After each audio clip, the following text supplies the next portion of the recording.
Hello សួស្តីទាំងអស់គ្នាស្វាគមន៍មកកាន់ Channel កូននិស័យសម្រាប់រឿងមុនចូលដល់សាច់រឿងអេដមីនសូមសំណូមពរអ្នកទាំងអស់គ្នាចូលចុច Like ចូល Comment Share ក៏ដូចជា Subscribe អេដមីនម្នាក់មួយផងណាដើម្បីទទួលបានរឿងថ្មីនៅពេលដែលអេដមីនធ្វើការផុសអ៊ីត្រេក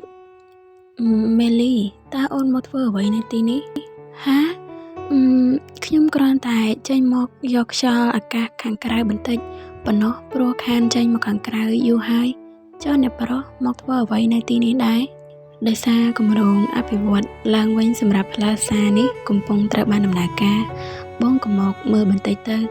ដោយដែលអូនបានឃើញទីនេះក៏ខ្វក់ហើយគ្រឿងបរិក្ខារទាំងអស់ក៏ចាស់ពិតឬវាមើលទៅមិនអាក្រក់ដល់ថ្នាក់នឹងសោះពេលនោះមេលីក៏បានកលេចឃើញការមកវិញរបស់ហ្វ្រង់ស៊ីសរួចក៏បានគិតក្នុងចិត្តថាអូទេគាត់មិនអាចឃើញបានទេមេលីទឹកមុខរបស់អូនមើលទៅមិនល្អសោះតើមានអ្វីនៅពីក្រោយនេះឬអ៊ីត្រេកក៏បំរុងតែនឹងងាកមើលប៉ុន្តែត្រូវបានមេលីហាមឃាត់ឲ្យក៏ទីមកវិញឬក៏និយាយថាអ៊ីត្រេកតោះទៅវិញខ្ញុំហត់ហើយអ៊ីត្រេកបានមើលមុខមេលីដោយមានការសង្ស័យតែក៏មិនបានសួរអ្វីនោះឡើយហើយក៏និយាយថាក៏បានតោះទៅបានជាពួកយើងចេញមកខាងក្រៅទៅហើយអញ្ចឹងពួកយើងទៅកន្លែងមួយមុនពេលត្រឡប់ទៅវិញទៅអត់មានសុំការអធិស្ឋានផងណាអរគ្នាបើសិនជាមានសលេងរំខានដោយសារតែ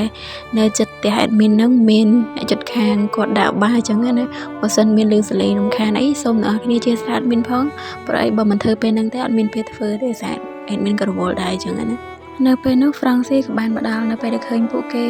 ឈរនិយាយគ្នាបែបហ្នឹងខ្លួនមិនបានចូលទៅជ្រៀតជ្រែកឬមួយក៏ទៅនិយាយជាមួយមេលីទេហើយក៏បានសម្លឹងទៅកាន់ពួកគេហើយមានអារម្មណ៍ថាអាណិតហ្វ្រង់ស៊ីមែនតើដោយមានយកការ៉េមអីមកជាមួយហើយការ៉េមហ្នឹងក៏លេអស់ទៀតហើយក៏និយាយថាហាថ្ងៃនេះពិតជាក្តៅខ្លាំងណាស់ហើយការ៉េមដែលបានទិញយកមកឲ្យមេលីហ្នឹងក៏បានទម្លាក់ចោលទុកទីហ្នឹងទៅហើយយើងក៏កាត់មកកន្លែងភោជនីយដ្ឋានមួយកន្លែងដែលមានអ្នកកូតវីយ៉ូឡុងនិងអ្នកច្រៀងចម្រៀងអីនៅក្នុងហ្នឹងអញ្ចឹងណាមើលទៅប្រៀបដូចជារ៉ូមែនទិកខ្លាំងមែនតើហើយបុគ្គលិកនៅទីនោះក៏បានធ្វើការរាក់ទាក់ទៅកាន់អ្នកទាំងពីរក៏និយាយថាពិតជាកិត្តិយសណាស់ដែលសម្ដេចអញ្ជើញមកទីនេះអ៊ីត្រេកក៏បាននិយាយថាមិនអីទេមេលីក៏បានសួរអ៊ីត្រេកខ្សឹបថាអ៊ីត្រេកទីនេះជាកន្លែងណាអ៊ីត្រេកតបថានេះគឺជាសន្តាគាររបស់គ្រួសារ Felton ចុងភៅទីនេះធ្វើម្ហូបឆ្ងាញ់ណាស់ឆាប់ញ៉ាំទៅចាអូមេលីគេមិនកាន់កាំបិតបែបនេះទេអូនគឺបែបនេះអូនគួរតែកាន់វាឲ្យត្រូវក្បួនបែបនេះបងបានបង្រៀនអូនហើយលើក្រោយអូននឹងកាន់វាត្រូវមែនទេមេលីមានអារម្មណ៍តែភ្ញាក់ផ្អើលហើយក៏បានឆ្លើយយល់ព្រមជាមួយនឹងអ៊ីត្រេករួចគាត់បន្តថាពីមុនមកអ៊ីត្រេកមិនដែលខ្វល់ពីជីវធម៌នៅលើតុបាយទេបើអូនមិនចេះអ្វីអូនអាចសួរបងបានគ្រប់ពេលបងនឹងនៅក្បែរដើម្បីបង្រៀនអូនមេលីក៏បាននិយាយអរគុណទៅកាន់អ៊ីត្រេករួចគាត់បន្តតើគាត់ព្រួយបារម្ភអំពីអ្វីដែលមនុស្សនឹងគិតដោយសារតែវាជាសន្តាគារដ៏ប្រណិតមែនទេខ្ញុំនឹងត្រូវប្រយ័ត្នដើម្បីកុំឲ្យគាត់ខ្មាស់គេនេះគឺជាពិភពរបស់អ៊ីត្រេកតើខ្ញុំអាចជាមនុស្សដែលស័ក្តិសមនឹងពិភពនេះបានទេខ្ញុំមិនមែនជាអភិជនហើយរឹតតែមិនមែនជារាស្ត្រសាមញ្ញហើយខ្ញុំមិនអាចសម្របខ្លួនចូលពិភពនេះបានទៀតផងហើយនាងក៏បានគិតបន្តថាខ្លួនឯងដូចជាអាយ៉ងដែលមួយគឺជាមេលីអភិជនហើយមួយទៀត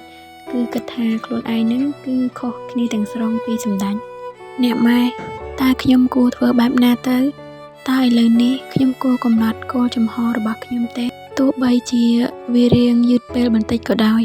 ប្រសិនបើខ្ញុំជ្រើសរើសពិភពមួយនេះខ្ញុំប្រហែលជាមិនអាចឈានជើងចូលពិភពរបស់អ៊ីត្រេកម្ដងទៀតបានទេប៉ុន្តែខ្ញុំប្រហែលជាអាចរស់នៅដោយគ្មានទុក្ខកង្វល់ប្រសិនបើខ្ញុំជ្រើសរើសបោះបង់ឋានៈជាអភិជនខ្ញុំអាចនឹងរស់នៅដោយឯករាជ្យបានខ្ញុំអាចនឹងរស់នៅដោយមិនបាច់ពឹងពាក់ទៅលើអ៊ីត្រេកទៀតទេស្រាប់តែពេលនោះអ៊ីត្រេកបានយកកែវស្រារបស់ខ្លួនទៅចូលជាមួយនឹងកែវស្រារបស់មេលីហើយក៏និយាយឡើងថាតើអូនផ្លឹកគិតអ្វីនឹងមេលីតើមានអ្វីរំខានចិត្តអូនឬមេលីក៏ឆ្លើយឡើងថាទេមិនមានអ្វីទេ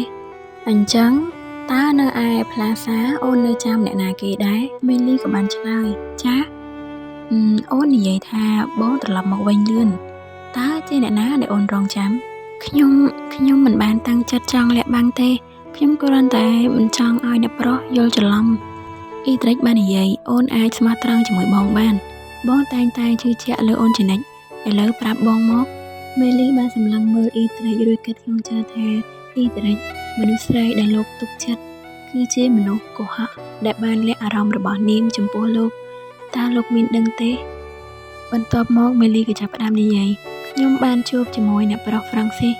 វាហាក់ដូចជាគាត់មិនបានដឹងទេថាការភ្ជាប់ពាក្យរបស់អ្នកប្រុសជាមួយនឹងអ្នកនាងរ៉ូសាលីនត្រូវបានលុបចោលហើយខ្ញុំក៏បានសុំទោសគាត់ដែរព្រោះវាជាកំហុសរបស់ខ្ញុំដែលគាត់ត្រូវបានអ្នកប្រុសវាយដោយការយល់ច្រឡំបងយល់ហើយព្រោះយ៉ាងណាវាមិនមែនថាអូនចេះតែបានជួបគេដែលចៃដន្យនោះទេមេលីចំណុចខ្វះខាតមួយដ៏ធំរបស់អូនគឺថាអូនមានទឹកចិត្តល្អពេកលើកក្រោយកុំទុកឱកាសណាមួយសម្រាប់ភាពមិនច្បាស់លាស់ឲ្យអ្នកណាឲ្យសោះ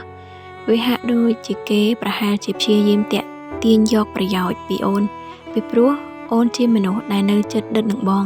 មេលីក៏បានឆ្លើយតបថាចាស់យល់ហើយអូនបាននិយាយថាមុននេះថាអូនហត់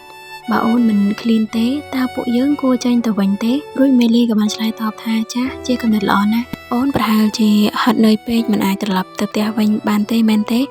ពួកយើងបានជាមកដល់ទីនេះទៅហើយហេតុអ្វីពួកយើងមិនគេងនៅសន្តាគារនេះមួយយប់ទៅមេលីក៏បានឆ្លើយតបថាចាស់ទេសភាពនៅបន្ទប់ខ្ពស់បំផុតនៃសន្តាគារនេះគឺស្អាតខ្លាំងណាស់បងតែងតែចង់បង្ហាញដល់អូនវាជាបន្ទប់ Royal City តោះទៅជាមួយគ្នាទៅ